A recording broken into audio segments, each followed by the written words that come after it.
नमस्कार। देश की बात में आप सबका अभिनंदन, स्वागत।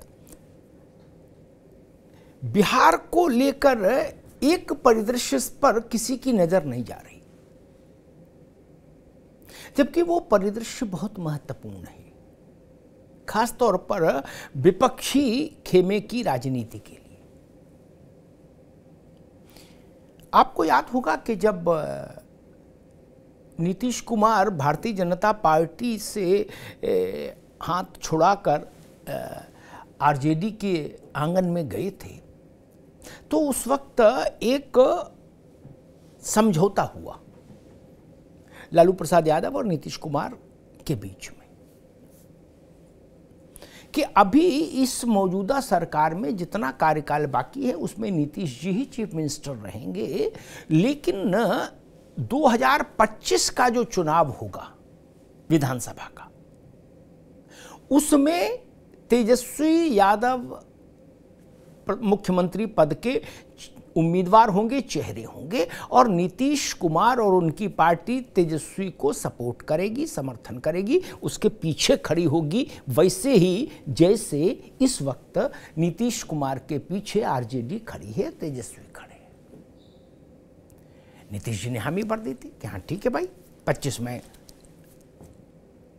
नीतीश जी को और उनके शुभचिंतकों को, उनके सहयोगियों को लग रहा था कि नीतीश जी तब तक राष्ट्रीय राजनीति में अपने लिए एक बड़ा स्थान खोज लेंगे, फिर वो दिल्ली अगर शिफ्ट हो भी जाएंगे किसी बड़े ओहदे पर, किसी बड़ी भूमिका में, तो कोई दिक्कत नहीं।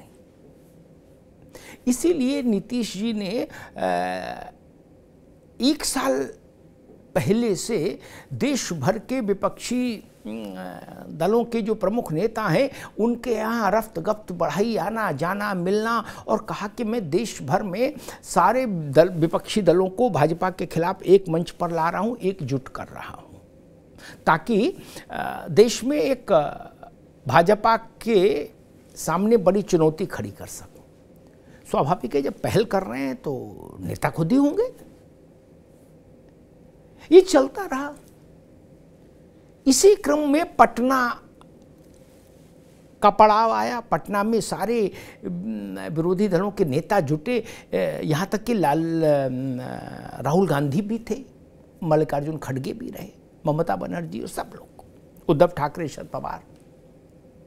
एक मैसेज गया कि नीतीश बाबू के लिए मामला सेट हो गया, अब कोई बहुत समस्या नहीं है। नीतीश बाबू राष्ट्रीय राजनीति में भाजपा के मुकाबले विपक्षी शिविर के दूल्हा होंगे। इधर से दूल्हा नरेंद्र मोदी, उधर से दूल्हा नीतीश कुमार। ऐसा एक संदेश देश भर में गया। लेकिन उसके बाद बेंगलोर आया। बेंगलोर में अधिवेशन कहिए, में जुटान कहिए, मिलान कहिए, विपक्षी नेता बैठे, तो वहाँ लीड कांग्रेस के हाथ में थी, खड़गे जी के हाथ में थी, और वहाँ नीतीश कुमार बहुत कम भूमिका में नजर आए। वो जल्दी चले भी आए, उसके बाद उन्होंने सफाई दी कि मुझे यहाँ काम था पटना में, लेकिन कुल मिला के जो दृश्य था वो पटना से बहुत फर्क था बेंगलोर में। जानकारों ने कहा मौसम बदल गया। पटना में दूसरा मौसम था, बेंगलोर में दूसरा मौसम था नीतीश जी के लिए। खैर, मसला ये नहीं। मान लीजिए मुंबई की बैठक में नीतीश बाबू को सारे विपक्षी दल मिल के अपना इंडिया जो गठबंधन है उसका राष्ट्रीय संयोजक भी बना दें। राष्ट्रीय संयोजक का मतलब हो जाएगा कि ये प्राइम मिनिस्ट्रियल कैंडिडेट माने जाएंगे। तब भी 24 के चुनावी महासमर में अगर इंडिया नहीं जीता, उनका यानी विपक्षी दलों का गठबंधन नहीं जीता, और अभी तक की जो संभावनाएं हैं वो तो बता रही हैं कि भाई मोदी वाले गठबंधन का पड़ला भारी है तुलनात्मक रूप से विपक्षी गठबंधन के। और अगर 24 में एनडीए ने इंडिया को पराजित कर दिया, तो नीतीश बाबू की भूमिका फिर समाप्त हो जाएगी। फिर तो इंडिया की ही भूमिका संदेह में आ जाएगी। फिर चलेगा नहीं चलेगा इंडिया, क्या होगा, उसकी गति यूपीए जैसी हो जाएगी क्या, कि फिर भाई अगला चुनाव 29 में आएगा तब फिर कोई दूसरा नाम रखेंगे, आदि आदि। तो फिर लौट के नीतीश बाबू पटना चले आएंगे 24 का चुनाव हो जाने के बाद। नहीं तो दिल्ली में क्या करेंगे भाई? नरेंद्र मोदी की सरकार तीसरी बार बने दिल्ली में, तो फिर नीतीश कुमार दिल्ली में क्या करेंगे? वो पटना, वो बिहार में किसी से लोकसभा सीट से चुनाव लड़कर सामान्य सांसद बनकर विपक्ष में बैठने के लिए आए, राजपाट छोड़कर, ये तो संभव नहीं लगता मुझे। क्योंकि तब भी लगभग 1 साल की सरकार बची होगी। ठीक 24 में लोकसभा चुनाव समाप्त हो जाएगा और 25 के मध्य में बिहार में विधानसभा का चुनाव होगा। अब अभी हाल में ही लालू प्रसाद यादव ने एक बात कही थी। उन्होंने कहा था कि राजनीति में कोई रिटायर नहीं होता। वो कहे तो पवार साहब के लिए रहे थे, शरद पवार के लिए, लेकिन मैं उनकी बात को सामने रखता हूँ। और यही बात मुझसे एक बार व्यक्तिगत बातचीत में सीताराम केसरी ने भी कही थी कि आदमी, नेता जब तक जिंदा है तब तक मैदान में है, उम्र से कोई फर्क नहीं पड़ता। इन लालू यादव और केसरी की बात को अगर मैं एक साथ रखूं तो फिर 25 में विधानसभा चुनाव में जाते समय नीतीश कुमार अपने वानप्रस्थ और संन्यास की घोषणा कैसे कर देंगे? क्या नीतीश कुमार का इतना बड़ा मन है, इतना बड़ा दिल है कि वो कहें कि चलो अब हम सन्यासी हुए और तेजस्वी के माथे पर रास्ते लगाते हैं, तेजस्वी के सर सेहरा बांधते हैं कि लड़ो भाई, हम तुम्हारे पीछे खड़े हैं? जो पैक्ट हुआ था, जो शर्त थी, जो करारनामा था आरजेडी और जेडीयू के बीच का, तब। और क्या इसके लिए नीतीश कुमार की पार्टी के लोग तैयार होंगे? अब तो नीतीश कुमार तैयार होंगे, इसी की संभावना बहुत कम है। तो 24 का लोकसभा का चुनाव निपटने के बाद बिहार की राजनीति में संघर्ष काल शुरू हो जाएगा। तू डाल डाल, मैं पात पात। क्योंकि बिहार में विधानसभा चुनाव में आरजेडी और जेडीयू अगर एक साथ रहते हैं तो संभावना ज्यादा बनती है सत्ता में वापस लौटने की, है ना।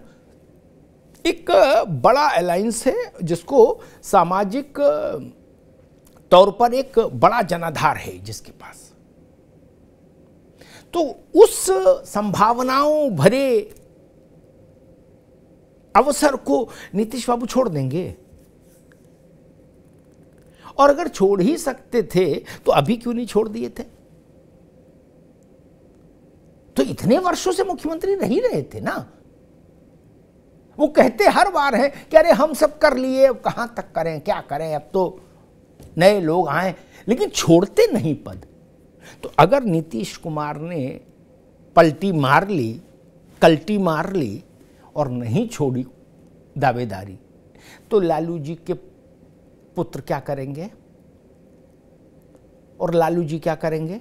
अब तो लालू जी भी सक्रिय हो गए, टी शर्ट विशर्ट पहन के बिल्कुल फुल फॉर्म में है। बेंगलुरु में आपने देखा होगा। तो क्या करेंगे? एक बड़ा संकट पैदा हो जाएगा बिहार में, और वो संकट इंडिया के लिए भी संकट हो जाएगा। ये जो नया नवेला गठबंधन बना है, क्योंकि हिंदी भाषी भारत के ये विपक्ष के शिविर के दो बड़े दल हैं, जेडीयू और आरजेडी। इनके बीच में पटना के राज सिंहासन के लिए, राजपाट के लिए संघर्ष होता दिखेगा उस वक्त। क्योंकि ये मानने का कोई कारण नहीं कि नीतीश जी लोकसभा चुनाव संपन्न हो जाने के बाद अपने राजनीतिक संन्यास की घोषणा कर देंगे। और अगर नीतीश कुमार राजनीतिक संन्यास नहीं लेते तो वो तेजस्वी यादव के अंडर में तो काम करेंगे नहीं। तब क्या करेंगे? ये बड़ा मसला है, इसकी ओर अभी शायद निगाह नहीं जा रही लोगों की। लेकिन लोकसभा चुनाव निपटने दीजिए। आरजेडी की ओर से दैनिक आधार पर इसके लिए दबाव शुरू हो जाएगा नीतीश कुमार के ऊपर कि कुर्सी छोड़िए, तेजस्वी का राज्यारोहण होना चाहिए, तेजस्वी की अगुवाई में आगे की यात्रा होनी चाहिए। नीतीश कुमार के पास पार्टी के नाम पर कुछ बहुत बड़ा सांगठनिक ढांचा और कोई बहुत बड़े चेहरे नहीं हैं, वो खुद ही हैं जो कुछ हैं। लेकिन फिर भी जो भी उनकी पार्टी है वो भी ये नहीं स्वीकार करेगी कि तेजस्वी के नेतृत्व में जनता दल यूनाइटेड बैठे, क्योंकि अभी तक नीतीश कुमार की जितनी राजनीतिक यात्रा है बिहार में, वो नेतृत्व करने वाली यात्रा है। वो जब भी बारात में गए तो दूल्हा बन के ही गए, कभी बाराती बन के नहीं गए बिहार में। अब क्या 25 में नीतीश कुमार जी इतना बीतरागी हो जाएंगे कि वो कहेंगे कि चलो छोड़ो, अब बारात में भी नहीं जाते और नया दूल्हा और उसको मेरी शुभकामनाएं। राजनीति में ऐसा उदाहरण मिलता नहीं, और ये बात खुद लालू यादव भी कह चुके हैं, और सीताराम केसरी जैसे तपे तपाए घाघ राजनेता ने भी मुझसे कहा था कि राजनीति में किसी से ये उम्मीद मत रखिए कि वो संन्यास ले लेगा। परिस्थितियां संन्यास दिला दें आपको, अनुपयोगी कर दें, अप्रासंगिक कर दें, अलग बात है, अन्यथा कोई संन्यास लेता नहीं।